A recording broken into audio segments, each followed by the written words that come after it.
Hello' guys সকলোকে স্বাগতম জনাইছোঁ আপোনালোকক এটা নতুন ভিডিঅ'লৈ।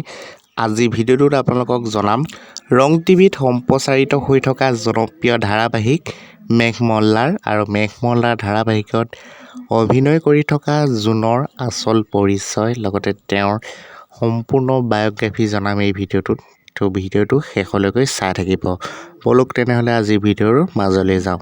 মেঘমল্লাৰ ধাৰাবাহিকত অভিনয় কৰা জুনৰ আচল নাম হৈছে শিল্পী শিখা বৰা। অভিনেত্ৰী শিল্পী শিখা বৰাৰ জন্ম চন হৈছে 1997 চন। তেওঁৰ জন্ম হৈছিল যোৰহাটত। তেওঁৰ পৰিয়াল অৰ্থাৎ ফেমিলিত 3জন সদস্য, মাক, দেউতাক আৰু তেওঁ। তেওঁৰ মাকৰ নাম হৈছে ৰেখামণি বৰা। জনপ্ৰিয় অভিনেত্ৰীগৰাকীৰ শিক্ষাগত অৰ্হতাৰ কথা ক'বলৈ গ'লে তেওঁ বৰ্তমান ডিগ্ৰী কমপ্লিট কৰিছে। তেওঁৰ উচ্চতা হৈছে 5.6 আৰু তেওঁৰ ৱেইট হৈছে প্ৰায় 50 কেজি এবভ। বন্ধু বান্ধৱীসকল, আপোনালোকে শিল্পী শিখা বৰাক কোনে কোনে ভাল পায় এটা কমেণ্ট কৰি জনাবলৈ নিশ্চয় নাপাহৰিব।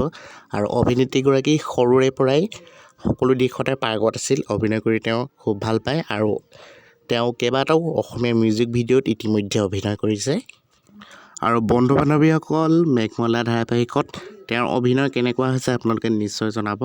লগতে তেওঁৰ বিষয়ে অৰ্থাৎ শিল্পী শিখা বৰাৰ বিষয়ে অলপ হ'লেও জানি কেনেকুৱা লাগিল, নিশ্চয় ভাল লাগিল। আৰু যদি ভাল লাগিল ভিডিঅ'টো এটা শ্বেয়াৰ কৰিব, লগতে লাইক কৰিব। আৰু যিসকলে চেনেলটো ছাবস্ক্ৰাইব কৰা নাই এনেধৰণৰ সুন্দৰ সুন্দৰ ভিডিঅ'সমূহ আগলৈ পাবলৈ ছাবস্ক্ৰাইব কৰি ৰাখিব। তেনেহ'লে আজিলৈ ৰাখিলোঁ, ধন্যবাদ।